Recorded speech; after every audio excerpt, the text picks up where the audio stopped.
nestes dias de desespero e incerteza e medo. Boa noite, é um prazer ter você novamente conosco. Eu sou o pastor de Zanella, estou aqui com o Fernando, estamos na Igreja Jardim América, é uma alegria ter a sua companhia conosco. Nós estamos às quartas-feiras falando sobre profecias e hoje vamos falar sobre a última parte, começamos já há algumas quartas-feiras atrás falando sobre o Armagedon e hoje vamos concluir esse assunto e depois daremos sequência à questão das profecias das quartas-feiras. Quero cumprimentar os amigos aí que nos acompanham, a Reina Alice, a Flávia, a Alda, o Jairo Cunha, o Osíris, a Alice, também o Vicente, a Lia e a Maria Lúcia e o José Roberto. Sejam todos muito bem-vindos, que Deus os abençoe na programação desta noite e que o estudo das profecias nos coloque no caminho nos dias que estamos vivendo e também nos que virão. Quero convidá-lo a fechar seus olhos para juntos pedirmos a bênção de Deus sobre este culto. Oremos.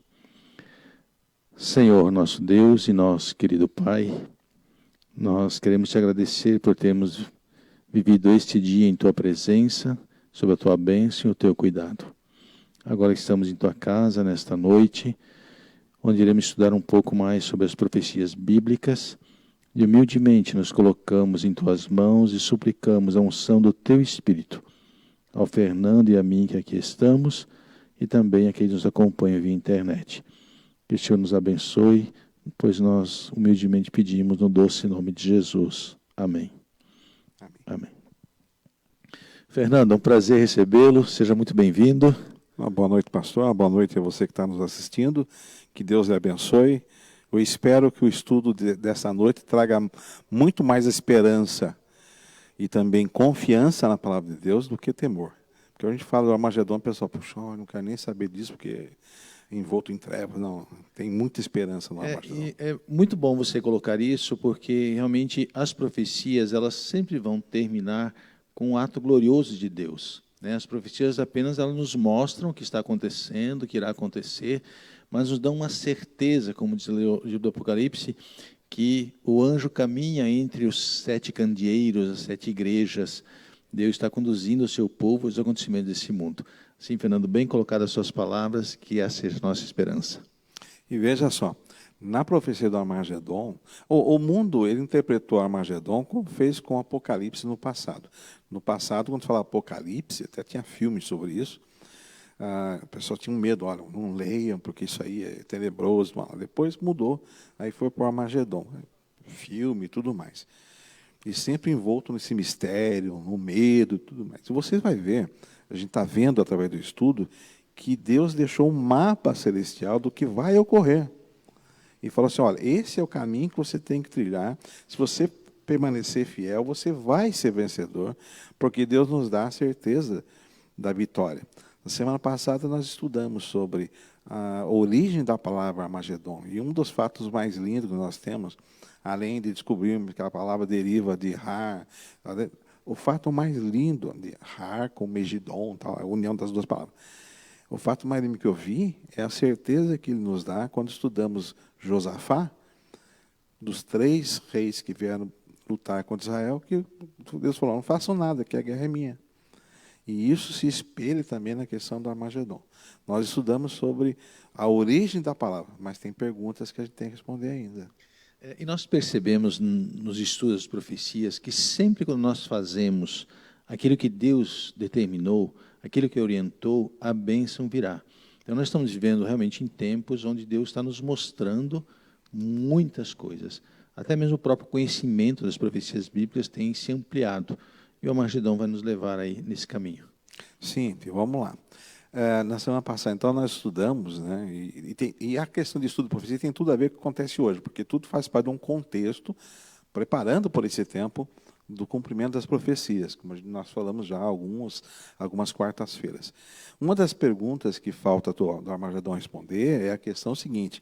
Então, nós descobrimos que existe um local chamado Armagedon, que está lá a 88 quilômetros de Jerusalém, físico, um local, é um vale de 34 para 38 quilômetros. Vai haver uma batalha literal ali, como parece em alguns filmes por aí. Então, nós vamos estar respondendo essa passagem aqui. O que é o secamento do Rio Eufrates? Quem são os reis da terra? Quem são os reis do Oriente? E aí está, beleza. Aí se encerra a profecia com a grande promessa e a grande esperança de todo cristão. Primeiro nós temos que estudar, pastor, que tanto o livro de Joel, que foi um ponto de partida para descobrirmos sobre a palavra Armagedon, como o Apocalipse, capítulo 16, os dois livros, eles estão falando conosco sobre uma batalha que é o juízo final. Tá? No livro de Apocalipse 16 diz que é a batalha do grande dia do Deus Todo-Poderoso. E no livro de Joel, Deus diz, ali com elas entrarei em juízo. Mas há outras duas chaves que estão nesses livros, ou nessas passagens, que eu quero trazer aqui, e aí você vai vendo como Deus trata as coisas, como vai descortinando a profecia no seu tempo devido, e elas vão se fortificando em nossa mente.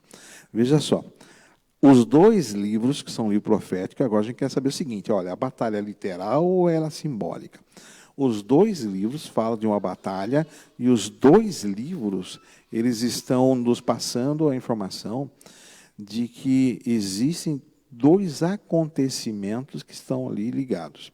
No livro de Apocalipse, agora vamos para o capítulo 14, mas Fernando, você não está estudando 16?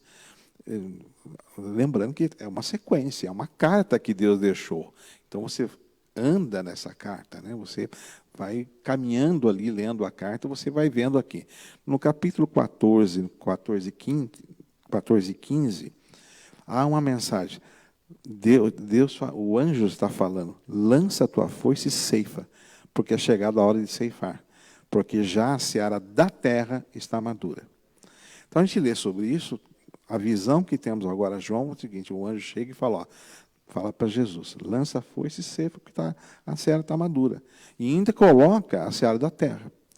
Agora, na questão do Armagedon aqui, nós temos o livro de Joel também. E no livro de Joel, também encontramos, Joel 12, 13, 3, 12 e 13, também encontramos a passagem colocando da seguinte forma, lançai a força, porque já está madura a seara. Então, nós vemos os dois livros tratando sobre seara, o mesmo assunto. E os dois livros informando o seguinte, a seara está madura, lança a foice. As duas mesmas palavras, foice e seara. Tá? E que estão maduras. Então, vamos desvendar o seguinte, a resposta que me dá é seguinte, é literal ou não? Os assuntos que estão aqui são proféticos. E eu vou pedir para ninguém mais, ninguém menos, do que o próprio Jesus, para nos responder se é literal ou não. Aí eu vou pedir para você, para todos nós aqui, para nós abrirmos a Bíblia em Mateus 13, do versículo 36 ao 40, porque agora vamos responder o seguinte, a batalha é literal ou ela é espiritual? Qual o campo da batalha? Qual o tamanho do campo da batalha? Vai ser ali no vale de 34 para 38 quilômetros ou vai ser muito maior que isso? E Jesus diz o seguinte, e eu vou ler a passagem todinha. E então, Mateus 13, de 36 a 40. Então Jesus, deixando as multidões, entrou em casa, e chegaram-se a ele os seus discípulos, dizendo, explica-nos da parábola do joio do campo. E ele respondendo disse, o que semeia a boa semente é o filho do homem. O campo é o mundo. A boa semente são os filhos do reino. Vamos voltar aqui. Jesus está falando que o campo, a seara, é o mundo. Mas ele vai a mais que isso. Os joios são os filhos do maligno. O inimigo que semeou é o diabo. A ceifa é o fim do mundo. Então veja, Jesus está falando a ceifa que você leu em Apocalipse 14, que você leu em Joel 3, falando sobre o fim do mundo. Jesus aqui fala, não, é o fim do mundo. Isso amplia esse vale do Armagedon profeticamente para todo mundo. Então, a batalha não pode ser uma batalha literal, primeiro porque ela tem a ver com a volta de Cristo. E a volta de Cristo não vai ser somente para árabes ou judeus. Não vai ser somente para um povo. Não será somente para os judeus. A volta de Cristo é um acontecimento que será mundial e universal, porque o céu todo está aguardando isso. Então, a grande boa mensagem, primeira grande boa mensagem, o Armagedon tem ligação direta com a volta de Cristo, e isso é um evento mundial. Então, se o Armagedon é uma luta entre o bem e o mal, já que ela é espiritual, ela não acontece apenas naquela região, mas ela é uma prefiguração dessa luta espiritual, ela está tratando sobre uma luta entre Cristo e Satanás. Sim. E nesse conflito, ela termina como a estátua de Nabucodonosor, que uma pedra, né, sem auxílio de mãos, veio do céu, esmiuçou a estátua, e assim, isso prefigurando que a pedra é Cristo, como diz Paulo. Então, nós temos aqui uma evidência clara de que estamos caminhando para a volta de Cristo. Tanto a profecia do Armagedon, como as profecias de Daniel, Apocalipse e as próprias que Jesus falou, todas elas estão se concretizando, se cumprindo nos dias em que estamos vivendo. E é uma engrenagem. Eu gosto de usar esse termo de engrenagem, porque as profecias vão se completando e você vai buscando as informações em vários livros da Bíblia, porque a Bíblia nos traz esse suporte.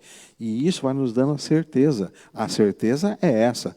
Todas as profecias que Cristo fez, as que estão lá em Daniel, do mundo, todas essas, a maioria se cumpriu e nós estamos falando de estátua, né? Eu acho que a gente está na ponta da unha da estátua. Falta realmente ali já a pedra lançada sem mão, que é o reino de Deus. Eu acho que a pedra está vindo. Sim. Nós estamos assim, né, olhando para a profecia de Daniel, acho que a pedra está vindo. Os acontecimentos estão aí, nos mostrando que algo grandioso vai acontecer. Há uma expectativa no ar, há algo que está mexendo com as nações, com as pessoas, sejam elas religiosas ou não, e eu percebo que as pessoas estão tomando suas decisões.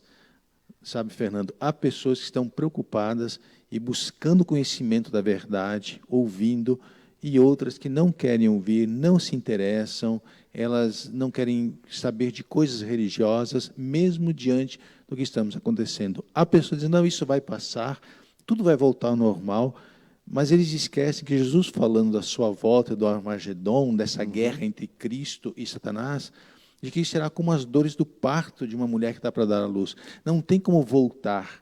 Então, quando nós olhamos para os acontecimentos, nós podemos ver que, de tempos em tempos, os acontecimentos vieram se agravando. Se nós olharmos para o mundo antes desta pandemia, que ela está envolta nesse Armagedon espiritual, nessa guerra espiritual, como estava o mundo? As pessoas estavam roubando, matando, os noticiários eram horríveis, né? A questão da imoralidade estava aberta perante os telejornais e mídias e assim por diante, a corrupção em todos os lugares. Aí deu uma parada, e o que vai acontecer depois que voltar? Será que nós vamos nos iludir, achar que o mundo vai voltar a ser bom? Nós estaríamos contrariando o que Jesus falou. E se há uma batalha não para no meio e diz, vamos agora dar uma trégua, vamos ficar tudo bem. A batalha vai até o final, não é isso? Exatamente. Aí o senhor estava falando sobre isso, o mundo está vivendo. Eu me lembro da passagem lá em Mateus, né? Como nos diz Noé. Vivem, se dão em casamento, vivem sua vida, tá lá. Não ligam para as advertências que Deus está trazendo, para todos os sinais que Deus está trazendo, e são pegos de surpresa. E faz parte da obra de Satanás deixar o mundo numa inércia espiritual. Lembrando que em Apocalipse 16, você tem 3 espíritos imundos, semelhante a rãs, e que a própria Bíblia descreve como sendo espíritos de demônios, mas que são 3 grandes movimentos religiosos que se unem. E aí, em Apocalipse 16, nos fala que eles se unem, vão ao encontro dos reis da terra para juntar para a batalha do Deus Todo-Poderoso. Quer dizer, vão ao encontro dos reis da terra para que eles briguem com Deus e o seu povo. E esses 3 espíritos imundos, esses 3 grandes segmentos religiosos, eles estão juntos hoje. mais junto que estavam há 100 anos, ou quando nossos pais estudaram a Bíblia, quando os pais de vocês estudaram a Bíblia, os avós, esses 3 espíritos, que no caso é o dragão, que representa o espiritismo moderno que está aí no mundo, tá? Você tem a besta, que representa o grande movimento religioso romano, que fala blasfêmia porque se põe no lugar de Deus. Você tem um falso profeta, que é todo movimento que parecia que ia desvendar a mensagem. Era o movimento protestante que ia desvendar as coisas, mas se rendeu, e as igrejas hoje estão assim, lineares e quase que iguais, e esses movimentos vão levar ao engano as pessoas. Então, é interessante que as pessoas estão sendo mantidas nesse engano de uma estratégia de Satanás que Deus está, através da profecia, desmascarando. Eu gostei quando você colocou que há várias profecias, Daniel, Apocalipse, o que Jesus falou. Isso nos faz ver que nós devemos juntar todas as profecias quando pensamos nesse conflito entre Cristo e Satanás e também do Armagedom final, da volta de Cristo. Nós devemos olhar o que Paulo falou, que nos últimos dias como seriam. Nós devemos olhar para o que Jesus falou, que o Evangelho será pregado. Devemos olhar quando Paulo diz, quando andarem dizendo paz e segurança. E assim há várias profecias. E olharmos para todas elas, que elas vão nos dar um quadro amplo e certo sobre os acontecimentos. Não é isso? Exatamente. Por isso que o estudo de profecias é um estudo hoje que está muito atual. Até porque a nossa geração está tendo, digamos assim, a honra e também a expectativa de ver o cumprimento. Nós podemos estudar na história e ver o que se cumpriu. E podemos ver, e se tudo que está atrás se cumpriu, eu escrevi um artigo esses dias colocando as probabilidades do cumprimento de algumas profecias. 8 delas sobre o nascimento de Jesus era a probabilidade de 1 para 4 bilhões de elas se cumprirem. Isso é feito por um matemático já na década de 80, se não me engano. Bom, agora nós estamos vivendo num período em que os 3 espíritos estão trabalhando e o povo de Deus não está quieto. Porque, ao mesmo tempo em que Satanás está trabalhando para enganar a multidão, Deus tem levantado a sua igreja para desmascarar as obras do inimigo. E nós vemos, então, 2 pontos interessantes. Nós temos Apocalipse 14, as 3 mensagens angélicas, que é a mensagem que Deus fala para a sua igreja: vai e pregue. Vocês têm que pregar isso. E nós temos Apocalipse 18, que é um anjo que iluminou a terra, e lembrando que em profecia anjo é a igreja, e esse anjo vem e nós entendemos que é a força do Espírito Santo ampliada do que foi no Pentecostes, e predita por Joel, vivida por Pedro, lá em Atos 2, Pedro cita Joel, então, fala: olha, irmãos, o que vocês estão vendo aqui, quando Pedro estava ali no Pentecostes e começou a pregar, e os discípulos pregaram em outras línguas, e acharam que ele estava bêbado, falaram: não, irmãos, isso é o que foi dito pelos profetas, o profeta Joel. E ali era o início da obra. Agora nós estamos vindo para o final da obra. O poder do Espírito Santo é muito maior, representado aqui nesse anjo do Apocalipse 18. Para quê? Para combater as obras que Satanás está fazendo. E eu estou citando aqui os versículos e capítulos aqui, porque não dá tempo de a gente esmiuçar.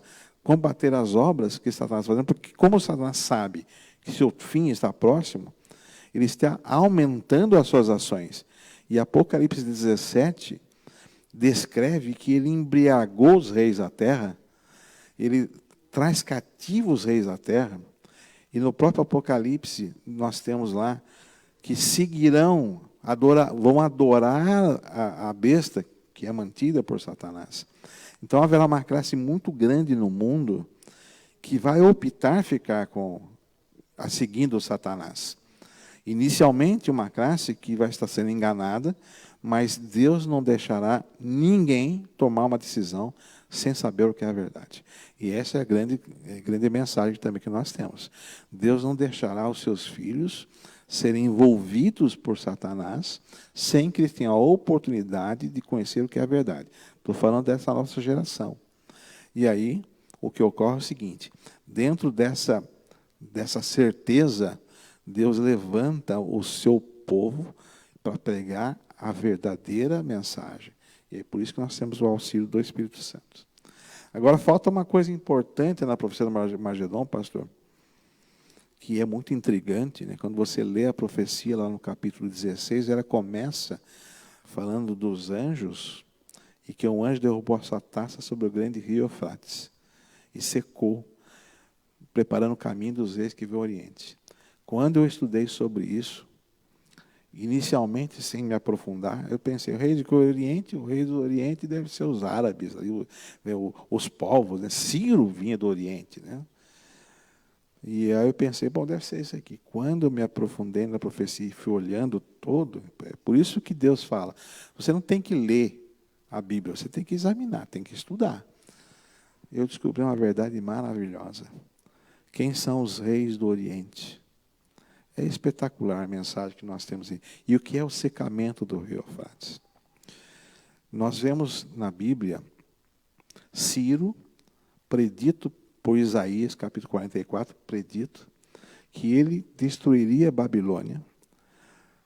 150 anos antes dele nascer, 200 anos já havia a profecia, mas 150 anos antes de Ciro nascer, predito que ele destruiria a Babilônia, desviaria o rio. E aí nós temos agora secamento do rio Eufrates. O que é isso? Em Isaías 8, ele compara o rio Eufrates, que fazia divisa com a Assíria, como os inimigos do povo de Deus. Então, eu vou deixar tudo isso para você como tarefa de casa. Leia, Isaías 8, tá? Depois eu vou botar no site também daqui da igreja, tem tudo lá.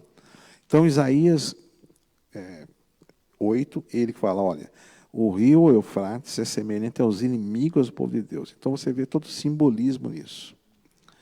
Porque os assírios invadiam Israel, transbordavam. Isaías ainda fala assim, ó, eles transbordavam como o rio Eufrates, águas violentas que vinham. Os inimigos do povo de Deus. Então, Isaías relaciona isso. Em Apocalipse 17, nós temos uma mulher impura, assentada sobre muitas águas. E no 17:15, o anjo dá a interpretação para João, que estava intrigado. E ele fala, essa multidão, povos, línguas, são pessoas. Essas muitas águas são multidões, povos e línguas. São pessoas. Quem são essas pessoas? Pessoas que adorarão a besta, que estarão a trabalho da besta, se maravilharão com ela. Aí você vê toda a obra do inimigo, que é de cativar as pessoas, trazê-las para o seu lado. E aí o que é o secamento do rio Eufrates? Você vem lendo as profecias e você vai chegar num ponto em que nós descobrimos que o rio Eufrates representa os inimigos do povo de Deus. Se representam os inimigos do povo de Deus, esse rio vai secar-se. Quando é que ocorre esse secamento? Se você pegar Apocalipse 16, você vem descrevendo as 7 últimas pragas. Que até eu disse que algumas pessoas confundiram com essa aqui sendo uma das pragas. Essa Covid sendo uma das pragas. Não é, porque elas são muito específicas. Apocalipse 16, ela descreve as 7 últimas pragas. Primeira praga, úlceras malignas. Então, a Covid não faz parte desse rol, porque alguns outros acontecimentos não ocorreram ainda. A segunda é o mar em sangue, a terceira, os rios em sangue, a quarta é o aquecimento do sol, e na quinta praga, nós temos o escurecimento do trono da besta. O secamento do rio Eufrates ocorre teologicamente, profeticamente, quando essa grande multidão que não aceitou a Cristo, ela então descobre, através do escurecimento do trono da besta, que eles estão batalhando contra Deus. E a passagem diz que eles não se arrependem e continuam blasfemando contra Deus. Agora eu quero que você recorde comigo 2 Crônicas 20. Os 3 reis que vieram lutar contra Israel no tempo de Josafá. Que tinha todo um símbolo, que foi um ponto de partida para entendermos o Armagedon. 3 reis vêm lutar contra o povo de Deus. E Deus levanta um profeta e diz: avisa que ninguém vai fazer nada, a batalha é minha. Serve de espelho para nós do que vai acontecer no futuro. 3 espíritos imundos, 3 movimentos religiosos tentam destruir o povo de Deus, aqueles que estão guardando os mandamentos e a fé em Jesus. E o que vai acontecer com ele? Quando eles se descobrem que eles estão batalhando contra Deus, mas não se arrependem, continuam a blasfemar, eles se destroem. A grande batalha física do Armagedon se dá entre o exército de Satanás. E nesse momento há o secamento do rio Eufrates. Aquela multidão seca, acaba. Esse é o conceito teológico do secamento do rio Eufrates. E nós caminhamos para a última grande mensagem, que após isso, nós vamos ter a volta de Cristo. Aí, no momento mais escuro da vida do ser humano, no momento de grande aflição, no momento em que o povo de Deus está para ser destruído, semelhante ao que aconteceu no passado mais de uma vez, do povo estar naquele momento de ser destruído, Deus intervém e fala: essa briga é minha. E é Ele que vai destruir agora, que vai aprisionar Satanás e seus anjos, que é um outro movimento profético. Mas eu quero trazer para vocês aqui, pastor, mais uma passagem aqui que está interessante para nós, que é o seguinte: a Bíblia nos diz o seguinte, Apocalipse 17:14, que essa multidão combaterá um contra o Cordeiro e o Cordeiro vencerá, porque é o Senhor do Senhor, Rei dos Reis. E vencerão também os que estão com ele, os chamados eleitos e fiéis. A grande mensagem do Armagedon, ela está centralizada na seguinte mensagem para você e para mim. No momento mais escuro dessa terra, quando Satanás, através de instrumentos humanos, desses 3 espíritos imundos, nesse momento em que ele está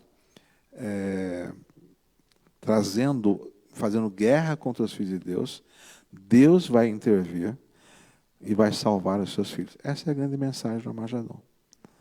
Ele destruirá a besta, o falso profeta, prenderá o dragão, destruirá esse dragão na forma de um movimento religioso, e os filhos de Deus são preservados, e então virá o fim. Muito bom. Nós podemos ver, então, que o secamento do rio Eufrates é um simbolismo de que as forças do mal chegará um momento que não terão mais poder. Nós podemos entender aí pelas profecias e também pelo que está nos revelado que chegará um momento em que as pessoas vão aos seus líderes religiosos e vocês nos enganaram. E vão se ver perdidas, vão dizer, foram vocês que nos enganaram. E começa o secamento do rio Eufrates, das mentiras que foram ditas, sendo descobertas como mentiras, e aí é uma revolta, e logo depois, como você falou, aí virá realmente a volta de Jesus, e aí o fim do mal, com a execução até mesmo do próprio Satanás. Em tudo isso nós podemos perceber que Deus está conduzindo os acontecimentos do mundo.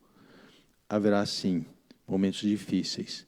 Não vamos viver como príncipes e cinderelas em meio a uma guerra, mas no meio desta guerra há um general, há um comandante, há um Senhor dos senhores, que é Jesus Cristo. Ele deu a vida por cada um de nós. Ele conduzirá e cuidará de cada filho dele neste mundo. Às vezes, nosso coração pode ficar um pouco apreensivo. Às vezes nós nos preocupamos, mas quando olhamos para Jesus, nossas preocupações, nossas ansiedades caem por terra. Nosso coraçãozinho fica em paz, porque temos a certeza que haja o que houver, venha o que vier, o Senhor está conosco. Como diz o Salmo 23, verso 4, mesmo que eu ande pelo vale da sombra da morte, tu estás comigo, Senhor. Esta é a certeza que tranquiliza o nosso coração. Estamos, sim, diante da batalha do Armagedon. Dias virão, mas em meio a esta batalha, repito, há um general, há um comandante, há um Senhor dos senhores que nos conduz. Não é isso, Fernando? Exatamente. Eu me apaixonei pelo estudo do Armagedon quando eu vi que Deus criou um mapa celestial. E falando assim, ó, anda por esse caminho, faz assim, faz assado. E foi descortinando as profecias. A certeza que eu quero deixar para você não é a certeza de um Armagedon que o mundo fala, é o final do mundo, algo tenebroso. É o livramento que Deus fará ao seu povo. É uma carta de amor. É uma carta que Deus, o Pai Celestial, falando assim, olha, meu filho, vão acontecer essas coisas, mas persista e você será salvo. E Deus abençoe você, que você queira agora entender e procurar mais informações. É essa aqui a nossa intenção, que você que está aí não apenas ouça, mas falando, não, eu quero conhecer mais sobre isso. E você conhecendo mais sobre isso, você vai ter vontade de falar a outras pessoas, falando assim, eu sei o que o futuro me contou. Muito bom. Quando você está numa batalha, como nós estamos, uma guerra espiritual, é próprio que você se revista das armas da justiça, das armas de Deus. Antes de nós encerrarmos, o Abraão Daniel enviou uma mensagem, eu gostaria de ler e responder ao Abraão. Ele diz assim, boa noite, pastor. Estou triste. Alguém me falou assim, que nós, os adventistas, é que matamos Jesus Cristo. Será que é verdade? Não, não é verdade, Abraão, que nós matamos Jesus Cristo. É verdade que Jesus entregou a sua vida por causa dos pecados do mundo, os pecados de todos. Ele escolheu dar a vida por nós, morrer por nós. Mas não fomos nós que matamos Jesus. Jesus escolheu. Ele tinha que derramar seu sangue para nos salvar. Mas essa não é uma colocação verdadeira de que nós matamos Jesus. Jesus foi assassinado há 4.000 anos atrás por romanos. Nós sabemos disso. Mas nós sabemos que ele morreu por causa dos nossos pecados. Foi um ato de amor dele por todos nós. E essa morte traz esperança, traz a certeza de perdão e, acima de tudo, a certeza de um amor que é incomparável. Porque se Jesus não tivesse dado a vida dele por nós, não haveria esperança nenhuma e nem salvação para nós. Porque alguém precisava pagar o preço do pecado. E Jesus fez isso por amor. Que Deus abençoe você, Abraão. E também quero agradecer a todos que nos acompanharam nesta noite. Que Deus abençoe você, seu lar, sua vida, e o proteja e o guarde sempre. Fernando, você nos despede em oração, por favor. Vamos orar? Bondoso Deus e Pai que estás nos céus, nós te agradecemos porque a cada dia mais o Senhor nos dá as orientações para que sejamos salvos. Nós e aqueles que nós amamos. E eu desejo, ó Pai, no meu coração, que mais e mais pessoas venham a te conhecer e te aceitar como o único Deus. O Deus que pode regenerar, pode salvar, possa de uma vez por todas nos livrar do pecado, nos livrar de um futuro que não nos pertence como filhos de Deus. Agora eu te peço que abençoe aqueles que estão assistindo, aqueles que irão assistir ainda, que tu dê a paz a cada um, a certeza de que o Armagedon bíblico é uma mensagem de esperança para aqueles que se mantiverem firmes no caminho ao lado de Cristo. E faz-nos, ó Pai, desviarmos dos caminhos que possam realmente nos desviar de estarmos indo na Tua direção. Guarda-nos para o Teu reino, nos dê a Tua paz, um restante de semana nos preparando para a nossa festa sabática de encontro contigo. Te pedimos em nome de Jesus. Amém. Amém. Uma boa noite a todos. Uma boa noite.